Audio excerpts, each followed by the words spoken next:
Unsiloed podcast is produced by University FM, elevating the stories of your institution.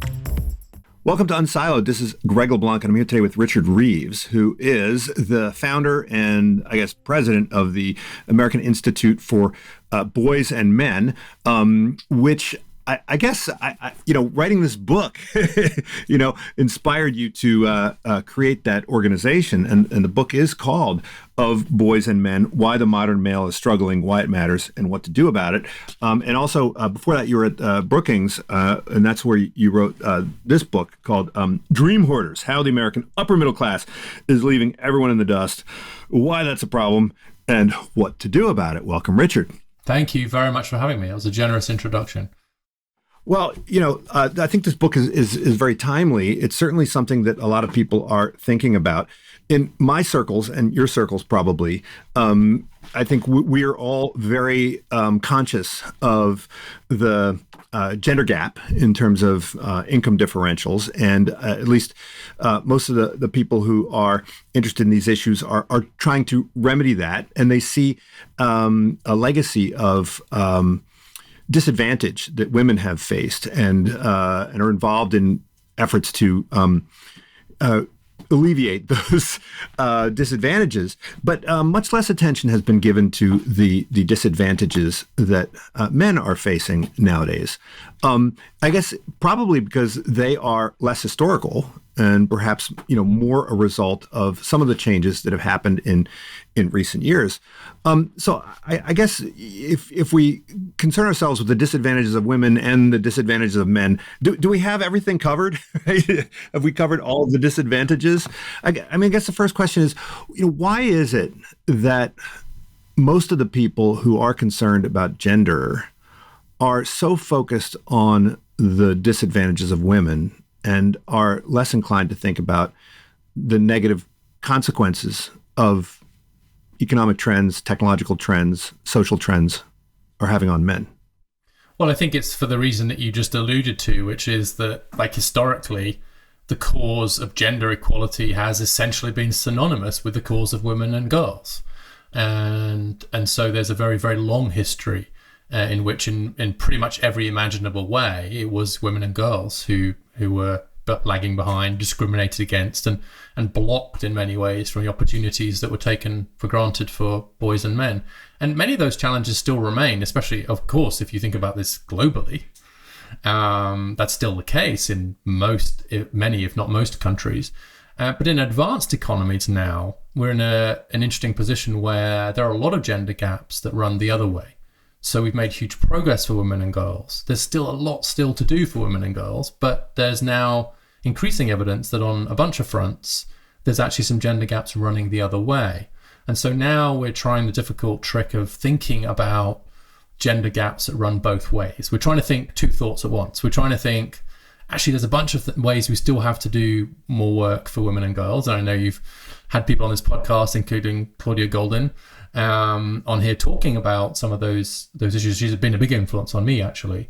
But I think it's kind of a mindset shift. It's quite hard to update your view of the world in light of recent trends when for so long it's been correct to focus on women and girls. And I would say one more thing, which is it feels to some people like it is zero sum, and that somehow to acknowledge the problems of boys and men is to dilute the necessary work that still needs to be done for women and girls. You sort of have to pick a side, or certainly this was the experience that I was warned about, which is that it's just really hard to elevate the problems of boys and men without somehow falling into the trap of being seen as anti-women and girls or anti the progress that they need. And so that zero-sum thinking around gender is a big part of the problem too. But look, when we look at the kind of commanding heights of the economy, we look at the people who are, our legislators, we look at the people who are the CEOs, we look at the people who are highly compensated individuals at law firms and at investment banks and in the academy. I mean, they're disproportionately male.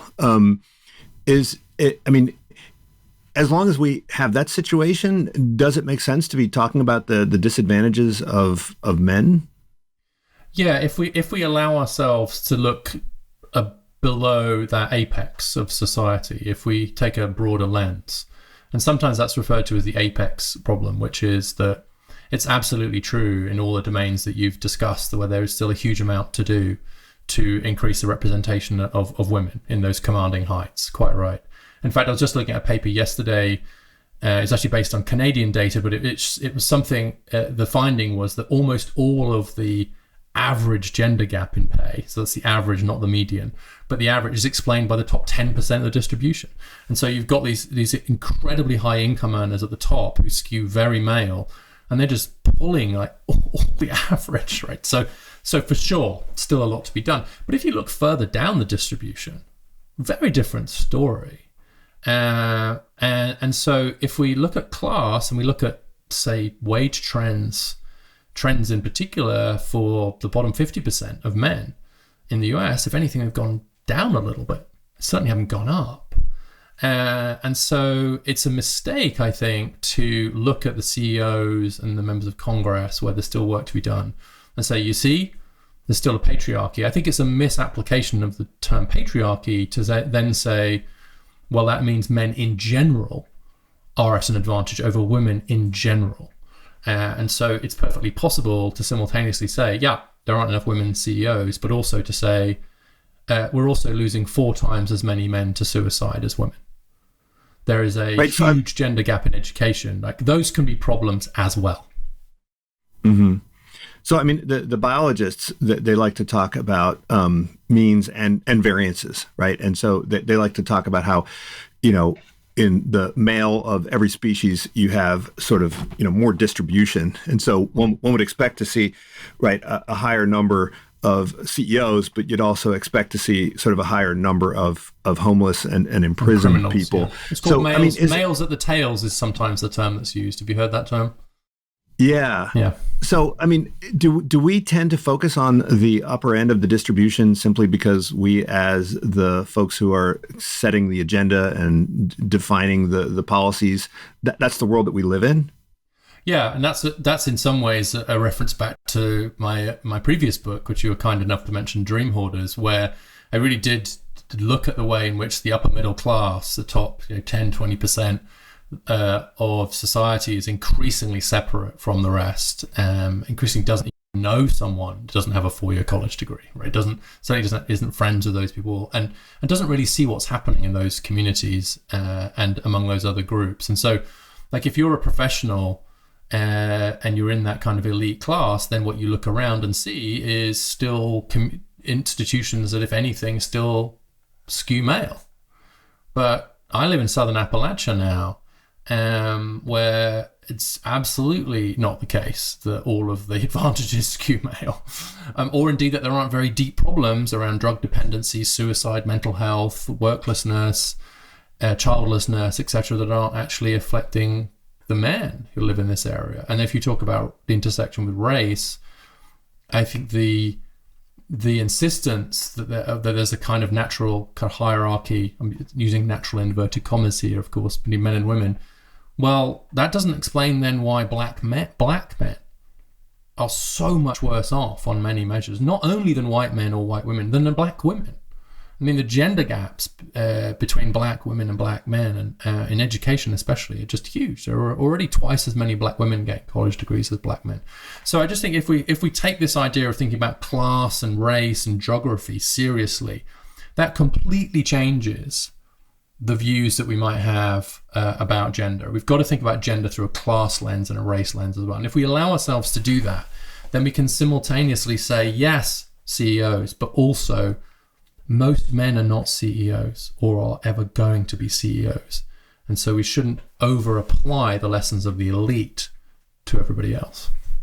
Now, there are some areas where the averages look worse for men. I mean, certainly things like life expectancy and now things like education. But then there are other things where the problems lie primarily at the tails, right? Which, suicide, depression, addiction, and so forth. Maybe we can deal with them separately and maybe start with the problems that we have with the averages. And you focus a lot on education. We've seen a massive increase in the amount of education that women have been getting over recent years. But I mean, as Claudia Golden pointed out, were relatively recent differences. She said in the early 20th century, men and women sort of had equal amounts of education. It was really the GI Bill and the post-war period where we saw these big gaps emerge. So why is it that we now see women getting more education than men? Yeah, well, the way, and here I am influenced a bit by Claudia's work, the way I think about this is that the education system was just for a long time had artificial barriers in it for girls and women, right? So if you like to think about it, like they're only allowed to go so far and then they would be kind of stopped or certainly discouraged from, say, going to college, right? But once those barriers were largely removed or lowered, then I would say the natural advantages in some ways that women and girls had started to show up, especially in kind of non-cognitive skills, and Claudia's work shows that quite clearly, that actually it's and that's one of the reasons why the GPA gap in high school is so huge, but the SAT gap isn't.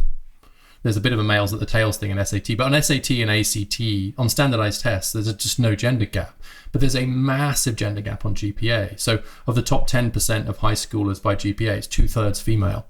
And at the bottom, it's 2/3 male. And so why this huge difference between, say, GPA and standardized tests? Well, I think it's because GPA is not just measuring ability. It's measuring, can you turn your homework in? Can you stay on task? Can you remember what to do? So those organizational or non-cognitive skills really show up, and they really matter in education. And my reading of it is that girls and women get that a bit earlier. They develop a little bit earlier than boys do. And so when we had these glass ceilings, so we weren't encouraging young women to go to college, say, we couldn't see those advantages. But now that we've removed those ceilings, those advantages are becoming kind of clearer. So to some extent, I think what's happened is that we've leveled the playing field, and it turns out the girls are better players. Now, one of the reasons they're better players is because they mature earlier, which we might get into. But I also think there are various ways now in which the education system is just a little bit less male-friendly than female-friendly. We've seen a cratering in the share of male teachers. It's only 23% now in K-12 are male. It was 33% in 1980s. When Tim Walz, the current VP pick for the Democrats, when he was the teacher, it was 33%. Now it's 23%. Also a move away from more kind of hands-on learning styles and career and technical education. That seems to have hurt boys particularly. And as I mentioned, there's this kind of developmental gap as well. So I think that's probably what happened. I also wonder a little bit if there's this messaging in the period that Claudia is talking about in the last few decades anyway, real female empowerment, of like really encouraging girls and women to get educated, to get ahead, to become independent. You go girl, black girl magic, girls who code, girls on the run. And I think that's fantastic, but it has been a real sense of, I think a lot of women have inherited this message that if you want to get ahead, you're going to have to work even harder. It's almost like an immigrant mindset, right? It's like you're going to have to be even better, work even harder. And so that message, I think, has really affected at least one or two generations of women who just seem to have much greater aspiration educationally. You can see that in the data than boys and men do, and that's playing out in the data. Well, if women were disadvantaged in the past, I mean, as you point out, it may have been due to things like discrimination and bias. If men are disadvantaged in the present, it's not because of discrimination and bias in the same way, right? Right. Yeah, and that's why I think it's so. There are some people who talk. One of the reasons I really dislike the idea of a men's rights movement, for example, is that because it obviously borrows from the idea of the women's rights movement, but women did lack rights, and in many parts of the world still do lack rights. What was it, 1974, before women were allowed to get a credit card without their husband signing? Right, that's in our lifetimes, right? And women were not allowed to go to college. Go back further, they weren't allowed to vote. There are all kinds of actual rights that women lacked. Men don't lack rights, and men are not discriminated against.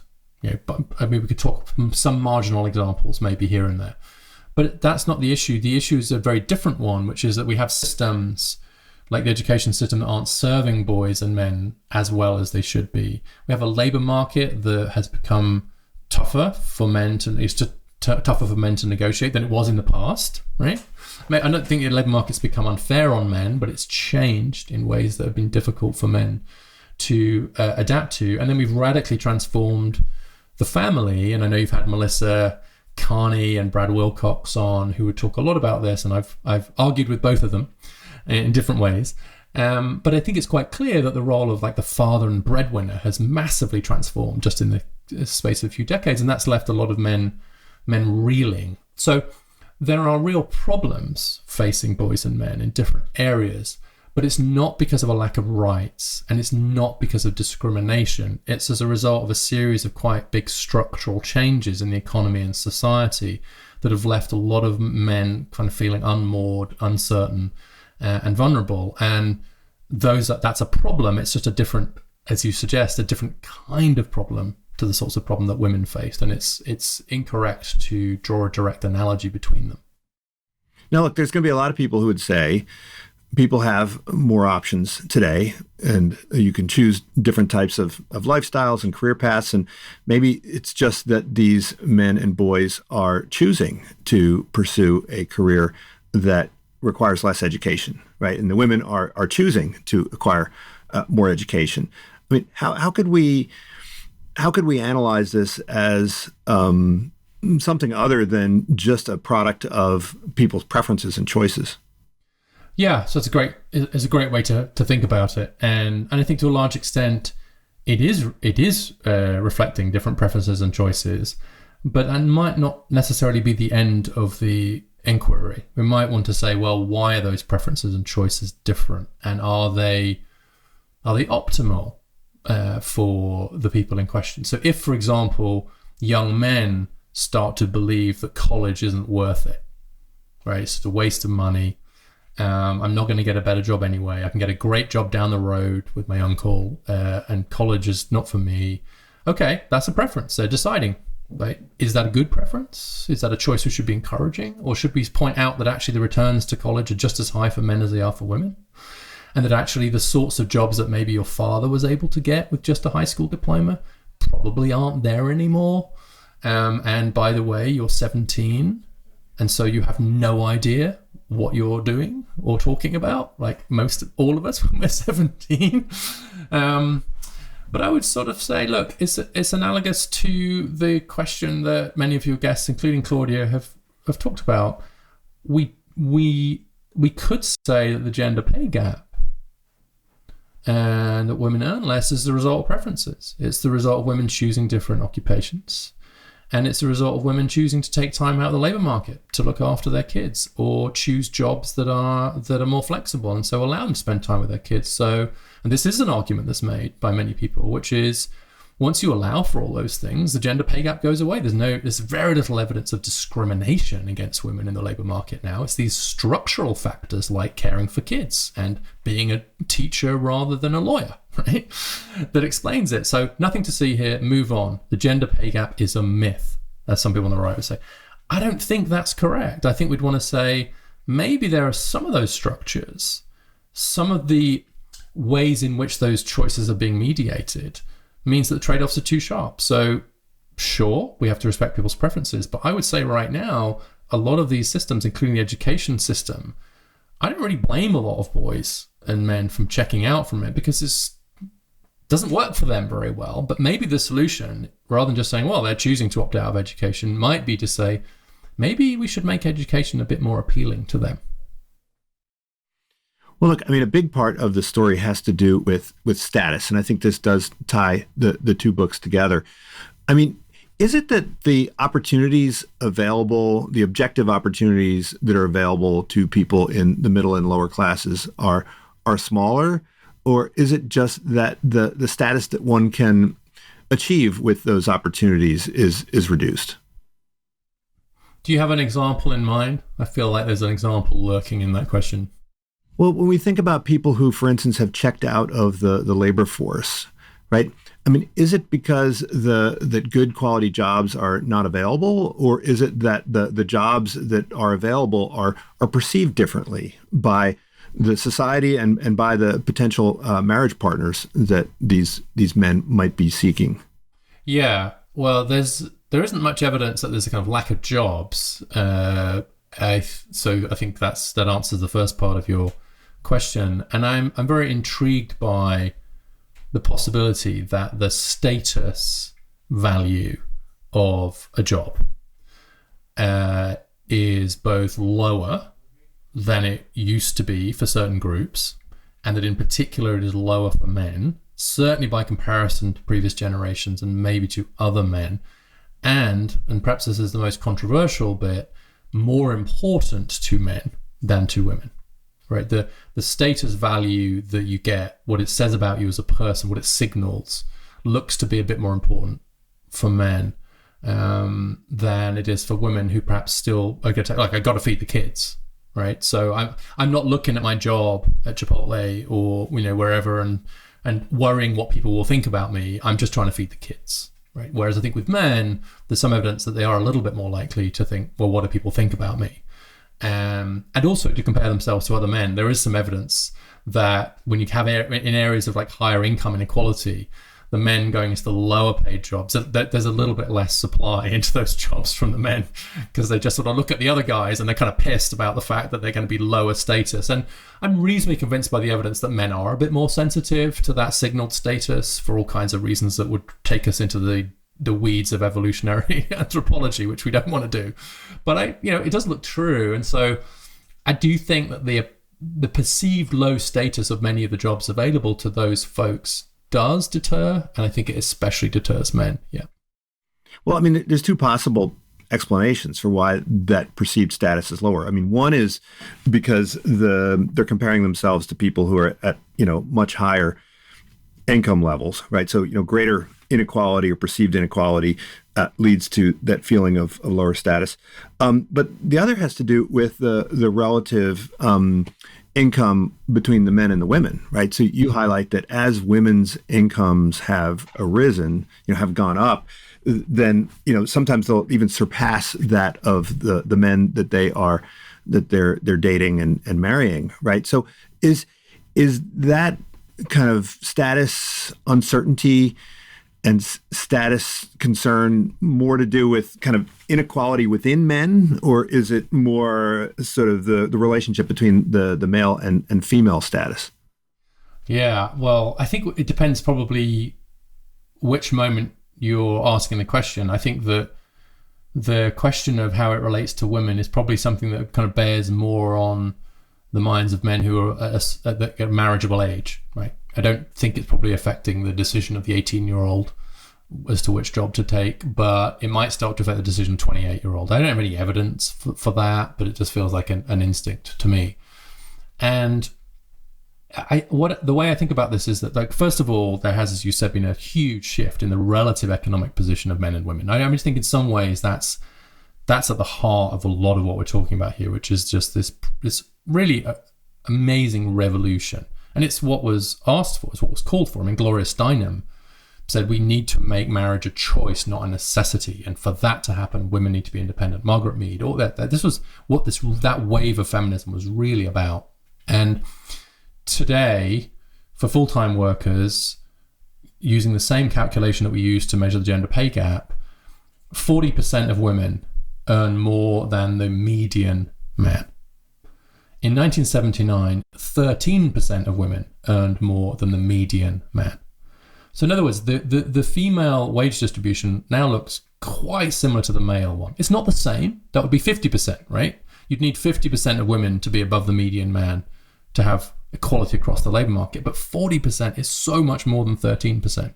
And 40% of breadwinners now are women, depending on how you define breadwinner. And many of those are single parents, to be clear. But the kind of point is that there's just been this massive shock in the relative economic position of men and women, especially kind of for working class men and women. And so what does that mean? Well, I think what it means is that we're stuck in this really difficult transition phase in which we still, men and women, have a view about what the relative economic position of men ought to be, right? The idea of the breadwinner, the provider, and the reality of what it is, right? Which is, it's not higher. You're not going to be the only breadwinner, right? This is like, it's not your dad's world. Certainly not your granddad's world, but it probably isn't even your dad's world. If that's changed in just the last few decades, this is a different world. You're in a different world now, right? Until they have kids, men and women are basically tracking very similarly in their earnings, right? And so like this is a different world where a presumption that you're going to need to earn more, have to earn more, is just gone. And I think that has huge implications for the way we form families, for marriages, and for the way we kind of view ourselves and each other as potential marriage partners. And what I worry is that a lot of men have this outdated view about how they need to be in the labor market in order to form a successful family and be attractive. Maybe some women do too, but I worry more about the men have that, and so they just bench themselves. They bench themselves before the game's begun, effectively. And I think that's in a self-fulfilling prophecy, of course, because if you bench yourself and you don't really try hard in the labor market, you will become less attractive, right? It's not that the woman might not be looking for someone who's just going to be the single provider and protector, but she is looking for someone who's going to do his bit, right? Well, I mean, there are plenty of species where the men play a relatively minimal role in the lives of the females, right? I mean, there's a lot of we're unusual in that regard, yeah. Right. I mean, there's a lot of species where the males are just glorified sperm donors, right? And so, I mean, are we moving to a world where it's kind of men optional, right? I mean, if women can earn an adequate income and they're not spending a huge amount of time either pregnant or weaning, and so therefore are not really vulnerable and incapable of work for a very large amount of their lifetime, I mean, why would we need men in that scenario? Yeah, well, the blunt and short answer is we may not, and that's a very deep problem. Well, I mean, that means that men would have to up their game. I mean, it would seem like in order to offer anything that is attractive and desirable, I mean, one would have to be even more, offer much more than they may have offered in previous decades, right? Yeah. And so in some ways, the fear is that a very old problem is re-emerging, which is what Joseph Henrich. I don't know if you had him on, the guy that writes about weird. No, but I'm very familiar with his work. Yeah. I mean, here's this great phrase which he describes as the problem of surplus men. He describes it actually as the math problem of surplus men. And in most humans, so first thing is 95% of known human societies have been polygamous, right? They're almost always polygynous, i.e. men with multiple female partners. Second thing is, that is why we have twice as many female ancestors as male ancestors, because until relatively recently, i.e. the last few centuries now, men only had about a 50% chance of reproducing. So almost all women would reproduce, but only about half the men would reproduce. And that's because the high status men were reproducing with lots of women, and the low status men weren't reproducing at all. And so that's been a pattern. And so the question of what do you do with those 50% of men who risk becoming like a dead end in evolutionary terms? Because what those men have typically done is rampaged around, gone to war, become criminals. They've done almost anything. They've risked their lives, they've risked other people's lives to get themselves up the status hierarchy so that they have a chance of reproducing, right? And so those men have always been a huge problem in society. And then along came, so I'm just riffing off Joe's work now, but along came Christianity, followed by monogamy, which kind of solved the problem, right? So add that to the fact that then men had more economic power. So add gender inequality in economics with monogamy in the culture, and you solve the problem of surplus men, because suddenly every woman needs to find a man, single man, to be able to feed her kids and feed herself, right? Problem solved. That worked pretty well. Maybe not so much for women, of course, but for, 3 centuries, 4 centuries, a while. And now we have a new version of the surplus men problem, because if women don't need men economically, if they can go it themselves, including even to reproduce, maybe that problem is kind of re-emerging, but in a very different way. It's not polygamy that's driving it now, it's women's economic independence. Yeah, because we don't see any kind of real change in reproductive skew, right, as they call it.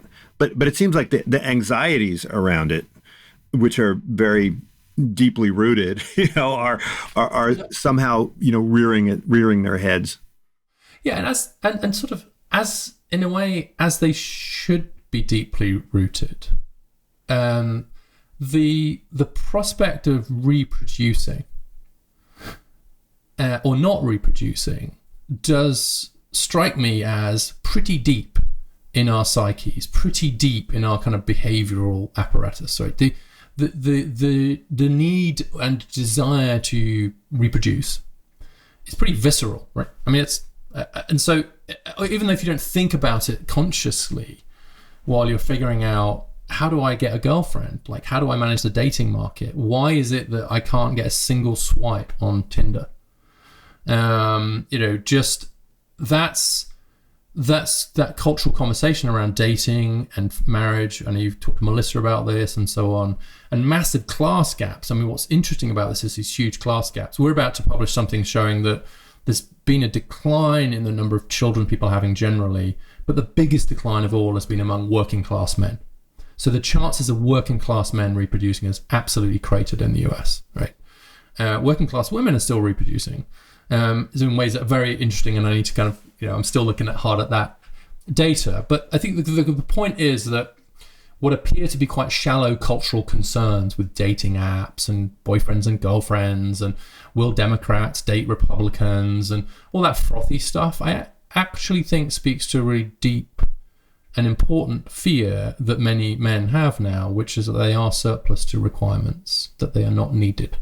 And that can be pretty fatal to people's sense of themselves. Right. Well, let's get back to education. You have an interesting proposal, which is to redshirt the men, right? And boys. Have them sort of, redshirt the boys and have them sort of delay their education by a year. How would that help them? It would help them by leveling the playing field in terms of developmental age.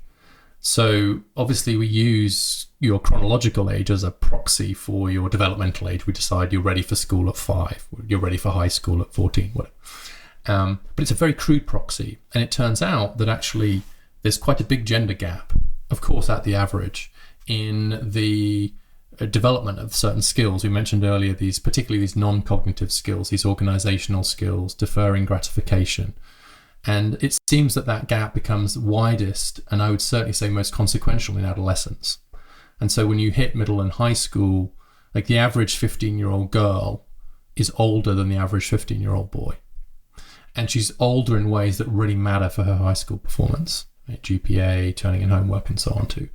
And so whilst again recognizing this huge variation around these averages, which we could talk about, the idea behind the proposal is essentially to kind of give boys that extra year. I would hope in an extra year of high quality pre-K, so that by the time, especially, I mean, they're behind all the way through the school system, but I think that the gaps become most consequential in those middle and high school years, because that's so consequential what happens after that. That by the time they get there, we've actually delayed the boys sufficiently that they are developmentally closer to the girls by being a year older chronologically. And this would help them because they would then have higher relative performance than they currently do vis-a-vis the women, vis-a-vis the female students? Well, actually, they would have higher absolute performance relative to themselves should they have gone a year earlier. The evidence I've seen suggests it wouldn't really affect girls' outcomes. But of course, if they're doing better than they would have done, then relative to the girls in that class, then yes. But it's important to note that it doesn't work by in any way reducing the performance of girls. It works by increasing the performance of boys, by giving them that extra year, sometimes called the gift of time, right? Just that extra year. And actually, again, this comes back to my earlier work on the upper middle class, because one of the things that a habit I've developed is to look at what the rich people are doing. Because maybe they know something, or maybe they're able to use their resources to get their kids ahead somehow. And one of the things rich people do is start their boys in school a year later. In private schools, it's common practice. Some of them even have a second year of pre-K, mostly boys. I did a piece for The Atlantic about this called Redshirt the Boys, and I interviewed some admissions people into private schools in DC, and they said we have 2 different starting dates. depending on whether it's a boy or a girl.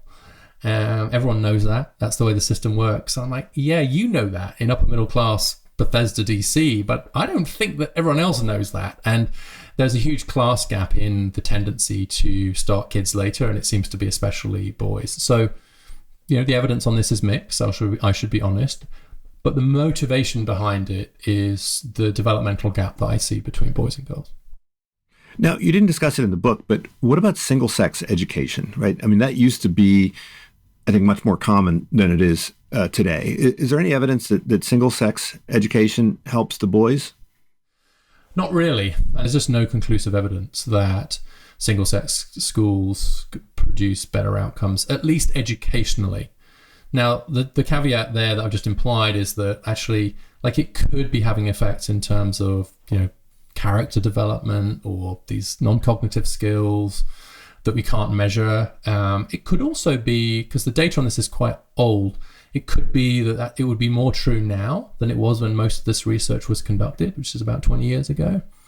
But it's, as you can imagine, it's very hard to do good research on this because the selection effects here are huge, right? The boys whose parents are choosing to send them to a single-sex school, or girls, those parents are not randomly selected. And so trying to find a causal effect from them sending there is really difficult. And I didn't find much evidence for it. That said, since No Child Left Behind, thanks to Hillary Clinton, we actually have a growing number of single-sex public schools.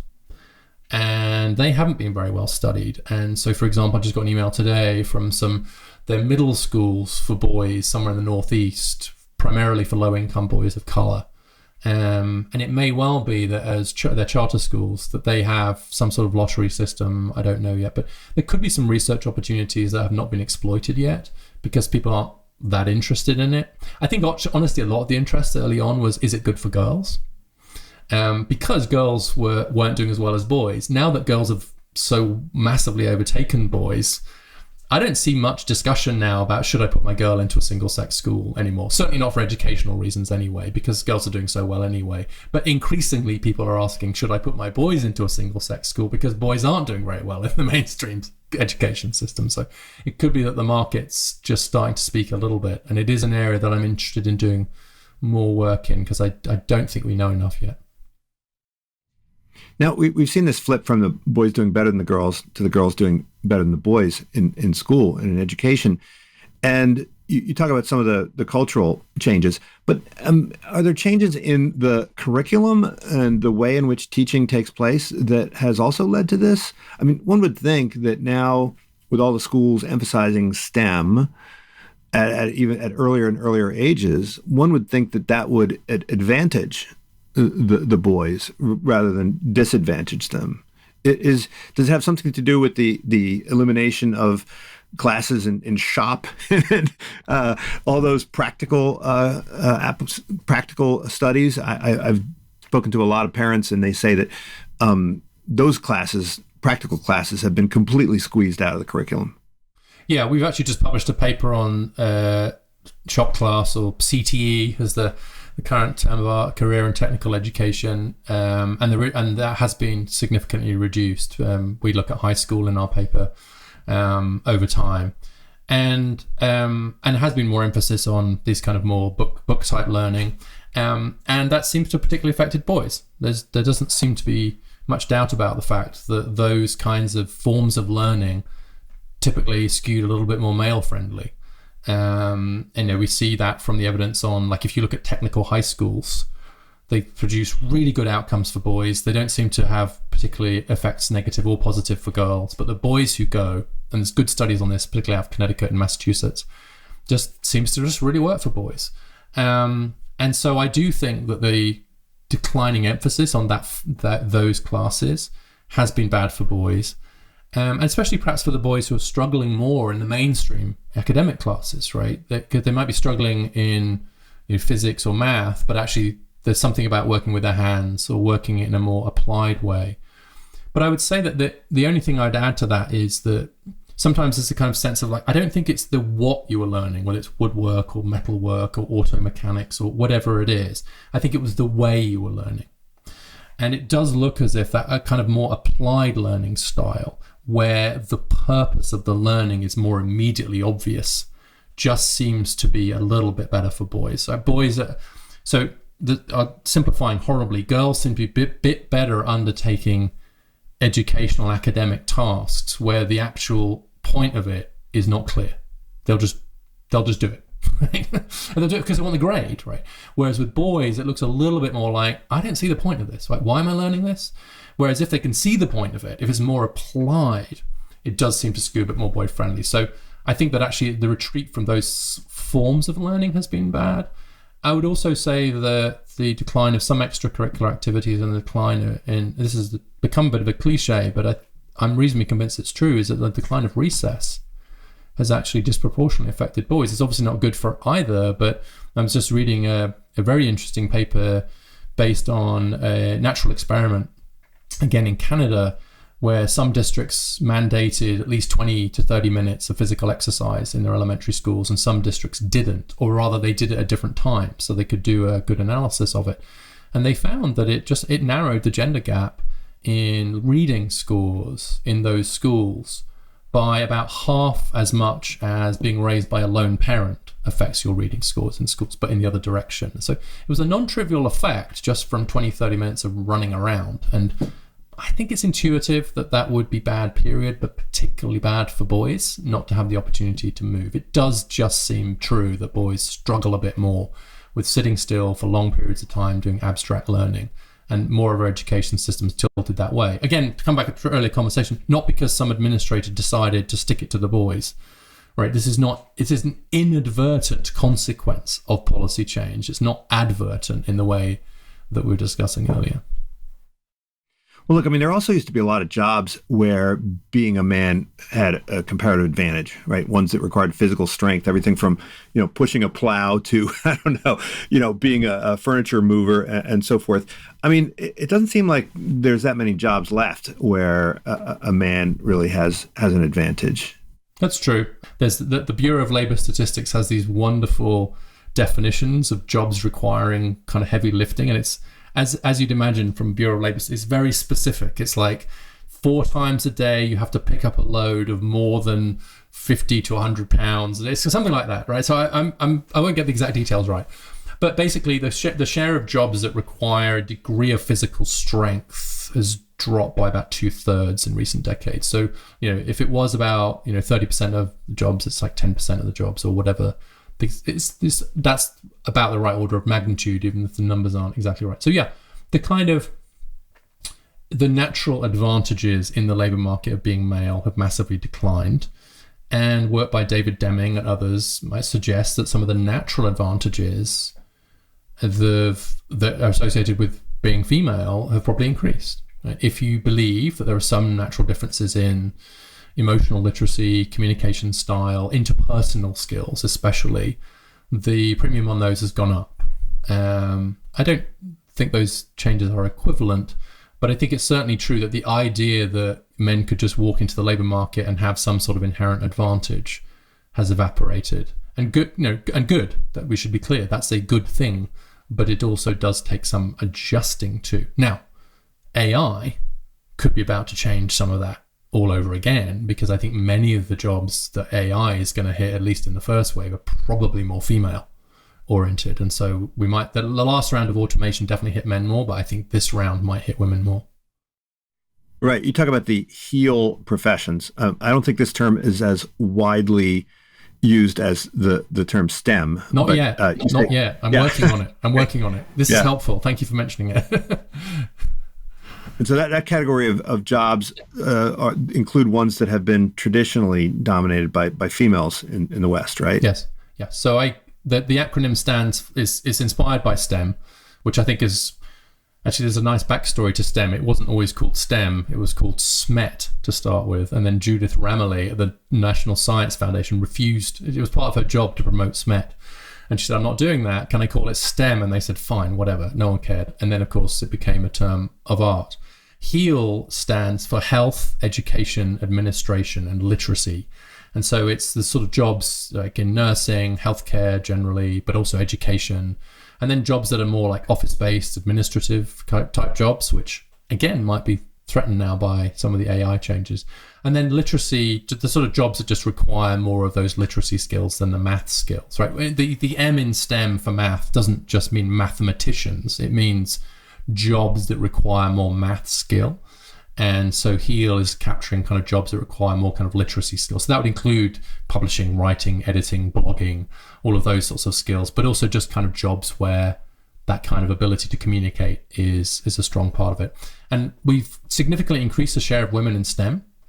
Significantly. We're up to about 35% now of STEM jobs are filled by women. Now, again, that's not 50%, but it was 7% in the 1970s. So 35% is good, not doing so well in tech, and we could dig into the details, but nonetheless up. Meanwhile, the share of men in those HEAL jobs has massively gone down. And so the line is going down. I've mentioned teaching already, but in mental health professions, generally, we're seeing just kind of fewer and fewer men. And so it's very interesting that the labour market is becoming less segregated on some dimensions, like women going into men's jobs in great numbers, and even outside STEM, obviously law and medicine, but actually fewer men going into traditionally female jobs. So that line is going the wrong way, in my view. But mathematically, that seems impossible, right? I mean, if we're going to see more representation of women in the fields that have been dominated by men, doesn't that mathematically imply that we're going to see, right, more men in the areas that have been historically dominated by women? Well, there's two reasons why that might not happen. The first one is the big one, which is there are other jobs that are neither traditionally female or male. And so the men could be going into those. So you might think about areas like retail, for example, or the service industry. Lots of service industries aren't particularly skewed male or female, and so the men could be going into those instead. But the other thing could be happening is that the men might be working less anyway. So we might see male labour force participation just declining, and that has also happened. So I think it's a combination of two things. But it is very clear that the share, and being careful with my words here, especially as it's you, the share of those professions that are male is going down, with one exception, actually, nursing.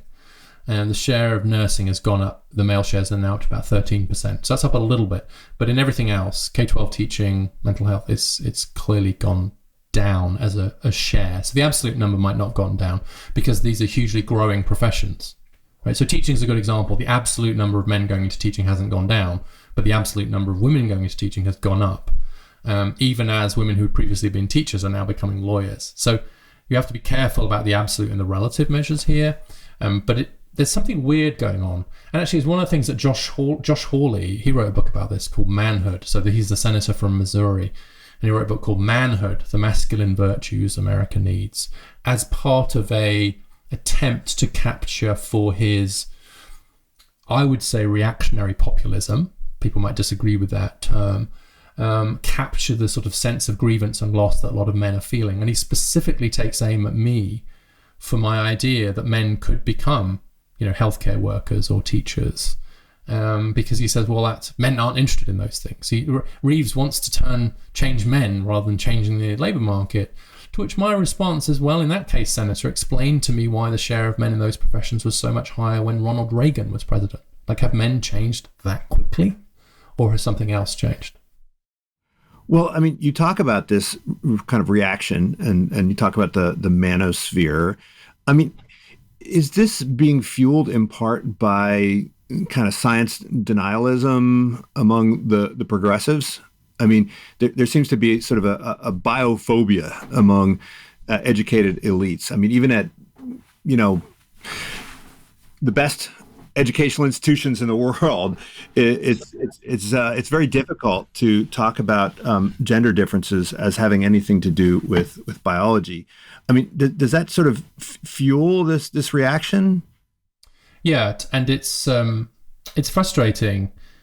The chapter of my book that I was most frequently urged to remove was the one where I talked about some of the natural differences we see between men and women. But I kept it in, and I'm glad that I did, because I'm proud of that chapter. I think I give an even-handed account. And it is frustrating. Like in just two recent books that I've read, I am actually, this will sound very sort of complainy, but I'll risk it. Is that so? I'm accused of being a biological determinist in a couple of recent books, and so actually, what I've realized is that if you give any Well, I haven't read the chapter, I think. Okay, all right. Well, so thank you. That's always a danger. But the point, rather than just me kind of whining, is that it feels right now as if you give any weight to biological differences, that makes you a biological determinist, right? And no one credibly claims, and I'll give a couple of examples, but credibly claims that like biology is driving behavior in some sort of straightforward causal way. But the denial of any role for biology at all, like they're the social determinists, the people who say we're completely blank slate, are the bigger problem right now, I think, for the reasons you talk about. And I just think it makes you sound crazy to deny that there is differences, right? So let's take risk-taking as an example, right? There are differences in the appetite for risk or lack of risk aversion or whatever you want to talk about, risk-taking behavior. There's a sex difference. Boys and men are more likely to take risks, and they have a higher risk appetite, right? That's now on average, of course, on average, but the distributions are pretty different on it. And I think to deny that to anybody that's been around, boys or men, especially teenage boys and young men, to really credibly claim that that's all the result of socialization, it makes you sound like a crazy person. And it also avoids the real issue, which is if there are these differences, the question is how do we channel them? How do we moderate them? How do we find productive ways for them to be expressed? How do we find a pro-social way for a propensity for risk-taking to be expressed? Well, it could be through entrepreneurship. It could be through, would you like to be a smoke jumper? Do you know what smoke jumpers are? Yeah. How about jumping out of airplanes into wildfire, into a raging inferno? A lot of men are like, awesome. I'm not one of them. But some of them are like, great, fine, great. Like, as one of my women friends said, well, you can have that one. The men can have that job. They're great. Like the parachuting into flames thing, men can have that. Of course, it also means that, men and teenage boys are twice as likely to die as teenage girls, partly because of this risk-taking thing. And so I'm in no way suggesting that this is, all good. I'm suggesting that it's true. And then how it's expressed and moderated and mediated through culture becomes important. So the thing I find most frustrating about this whole ridiculous nature-nurture debate is that acknowledging some role for nature doesn't make nurture less important. It makes it more important, because that is how we learn how to express these natural differences. How do I express that natural difference? And I think we mentioned learning styles, we mentioned risk-taking, there's a bunch of other things we could talk about. But on the other hand, you will get figures like Jordan Peterson and others who take the average difference in something and use it to explain massive differences in outcomes, right? And so they overweight biology to justify gender differences that the biology cannot possibly plausibly explain. And then on the other side, you get people who deny a role for biology and who say until everything's 50-50, we know we're not living in a fair society. And in the middle of those two positions lies both the truth and all the sensible people. Mm-hmm. And so, I mean, I do think there's almost a religious character, I think, to the biological denialism, a fear that if you were to acknowledge it, that all of these other things would flow in, and the entire worldview would have to change. I remember there was one of our famous politicians who said that war affects women the worst because they lose all of their husbands, brothers, and sons. I thought that sounds crazy when you hear it, right? And so there's a moment, and it's interesting how it's not much reported, but like in Ukraine right now, like the men are actually not allowed to leave by law. Yeah, like it's against the law to leave Ukraine if you're a man of prime age. Of course, the same's not true of women, and I'm not making a big thing of that. It's just interesting how uninterested people are in that fact, which is like, of course the men are going to go and have to die. Right? Of course they're going to have to fight. Well, I want to tie this discussion back to your earlier book, because, I mean, there's a lot of debate about inequality and where the line should be drawn. But I found it interesting. You pointed out that people who are in the upper middle class, they also kind of feel beleaguered and oppressed in a way by focusing on the 1%. And they say, well, we're not in the 1%. We're not rich. And so in a way, they are blind to their own advantage. How is that? I mean, how do we explain that? How does that make sense? Yeah, well, one of my sort of pet theories is everything's relative. It's a question of relative to what, and how you examine your own position in society is always going to be in some way in relation to the position of others in society. The question is, which others do you choose to make that calculation? And so, like, I wrote an article for the Times when that book came out. It's called "Stop Pretending You're Not Rich," and it was one of those ones that just for whatever reason kind of went viral. It became the thing people argued about for a little while. And in that, I was saying, look, if you're in this top, if you're earning comfortably 6-figure incomes, you're in the upper middle class, you've got household income of say 200, 250,000, 300,000, right? You're rich. I mean, you're better off than your group was 20 years ago. And by comparison to most people and their trends, you are rich. Like, no, we're not rich. And then then you look at that, you go within the top 1%, and they're like, no, I'm not rich. It's the top 0.1%. And then the top 0.1%, like, no, I'm not rich. And so if you only ever look upwards, then of course, by definition, you're never rich, because rich is defined as richer than you are. And so I guess the way it connects to this is the fear I have that we're unable to expand our worldview behind the kind of sort of small communities that we live in. It's one of the reasons I'm so worried about segregation of neighborhoods along economic lines and so on. We just end up lacking empathy for the people who are in such different situations to us. And I think that can fuel a lot of resentment on the part of the people who feel left out, but real blindness on the part of the people who are inside those more insulated bubbles. And so they do feel put upon, right? There was this famous thing where it came out a few years ago when Bloomberg did this thing where it was something like, we've broken down the family who make $500,000 a year and living paycheck to paycheck, right? So it's called something like living paycheck to paycheck on $500,000 a year. And they broke down their budget. And sure enough, this couple made $500,000 a year. But by the time they'd paid for the mortgage on their main house in Manhattan, the place on Long Island, the kids' private school fees, their vacation, their BMW, their whatever, it was quite true that every month they were out of money. They were living paycheck to paycheck, right? Like this sense of like, yeah, but you're choosing to spend that money on all of those things. It's like going to San Francisco and then complaining about how expensive it is. It's like, no one made you go, no one makes you live in San Francisco. And so there's a lack of humility about all of this, which leads to a lack of empathy. And I do think that bleeds across a little bit into this debate about what's happening to men, especially working class men as well. A lot of upper middle class people roll their eyes when you talk about the problems of men, but that might be because they're not seeing their brother die from an addiction. They're not seeing their husband struggle to find work. They're not seeing their own son failing out of high school. And so they're like, really? But yeah, really, just not where you live.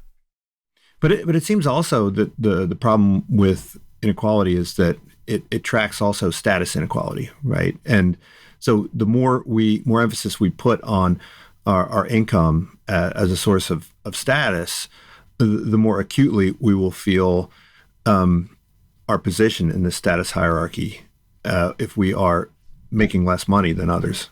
Yeah, and this is the dark side. The problem, I think, with the US meritocracy, there are a few problems with it, but one is that because it's quite narrowly defined around economics, actually allows people who are successful in it to sort of feel like not just that they're better off, but that they're actually better. That somehow, like it's because they're richer, it shows their virtue, it shows their kind of in some way. So they feel like they deserve their position, and that creates quite a pernicious psychology around it. So this is where I always want to remind people that when Michael Young wrote his book about meritocracy, it was as a warning for what would happen to a society where the people at the top came to believe that they deserved to be at the top. Because if they did, they would really start to condescend to the people who hadn't made it.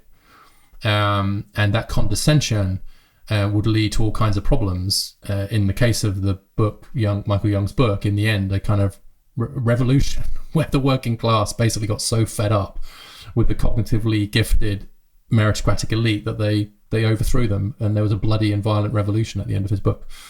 And so I do think that there's a problem if we mistake the earnings that the labour market gives us with some sort of moral worth. And the second problem is if we don't have another set of alternative status hierarchies. I just reviewed Darren McMahon's book on equality. I don't know if you know him or his work, but he has a brilliant book out on the kind of history of the idea. I think it's a brilliant success, the book. One of the things that really struck me about it is that he kind of pointed that we're always going to be hierarchical, we're always going to care about status. And the trick is to have multiple sources of status. So you might be the janitor, but you're also the company captain of the company baseball team. You might be the factory worker, but you're the deacon in your church. You might be working at Chipotle, but you're the coach of the baseball team or whatever. And I think that that's really like, we need a pluralism. We need a real plurality of these status hierarchies. And at its worst, the kind of economic version of meritocracy, it just narrows the ways in which people have status in society. And that's very damaging for those who maybe aren't able or willing to get to the top. They're not going to be rich, but just because they're not rich doesn't mean they shouldn't have high status. And I think that's been a difficult trick, particularly for American meritocracy, to pull off. And we're seeing some of the consequences of that in our political culture now. Well, you talk in that book about how parents invest in glass floors, right? So not glass ceilings, but glass floors, because a loss of status or falling out of that upper middle class is so devastating that you need to kind of minimize the likelihood of that happening. But if boys and men view status in ways different from girls and women, and it's more important to them, are there greater investments in preserving the status of those boys on the part of the wealthy? I mean, it seems like the wealthy invest quite a bit in the education of both their boys and their girls. But is there any evidence that there is a greater concern about building that glass floor beneath the boys than the girls among the wealthy? Well, there is some evidence for that, but I interpret it differently. So there is some evidence, for example, that the upper middle class parents are helping their boys a bit more with education. So they're a bit more likely to be spending time helping them with their homework. They're a bit more likely to be investing in kind of extra tutoring for them, for example. So this is from what I don't think my colleague has published it yet, but I was talking to a colleague about this, and she said, look, you say that it's all about boys and men now, but look, these parents are spending more time helping their boys than their girls. The patriarchy is alive and well, is what she said. And that could speak to what you're talking about. She's like, they care more about their boys doing better in college than their girls. I don't see any other evidence that suggests that they want their boys to do better, or that they think that their boys doing better is more important than their girls doing better, if anything. It's just about insurance against doing poorly, I think. Correct. Is probably more important, correct. Right? And the way I interpret it is that the boys need more insuring. The boys need more help. So the glass floor that's going to prevent your kids being downwardly mobile has to be a bit thicker for the boys.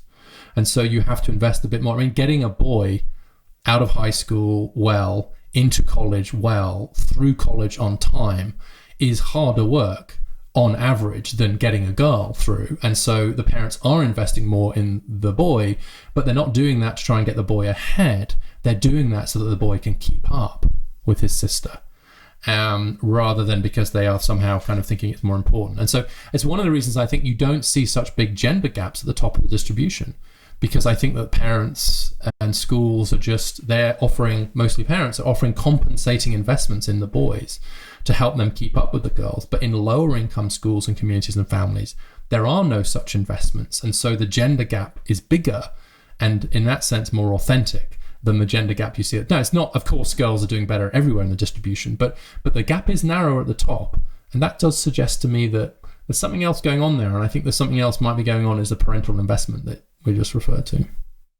Yeah, when you were talking about those legacy benefits at different universities, right, and the kind of built-in gap year that they would give to some of these low-performing legacy applicants, my guess is most of them were boys. Yeah, I think the built-in gap year, for sure. The boys will benefit more from that. But it's interesting, I hadn't thought about legacies, which I do write about. And since the book came out, I did an event at Brookings. Raj Chetty's shop out of Harvard produced a very good paper on legacy preferences, which I think should have been the final nail in the coffin of legacy preferences, but we'll see, because it just showed, A, they do matter, and B, they are really unfair. But I guess one interesting thing about this is that if you think that legacy preferences are going to help boys as much as girls, in other words, assuming random births of males and females to the alums, then you're going to get as many boys. So if it helps the boys up, it will actually help the boys a bit more, because the boys need the extra help a bit more than the girls. But the other thing that's happening is that the elite colleges, they're putting a thumb on the scale in favor of boys anyway. I mean, there's some quite flagrant discrimination, sex discrimination going on at elite universities, where everything else equal, boys are more likely to get in than girls. And that's a very interesting development, and one that I don't think enough people are paying attention to, because it's not really in anyone's interest to pay attention to it, but it's clearly true. And the Title IX carve-out seems to be why they're able to do that. But everything else equal, yeah, you're more likely to get, because they don't want to become 60-40 like the publics. They are trying to hold to something closer to 50-50. And in doing so, in order to do that, you have to discriminate in favor of boys.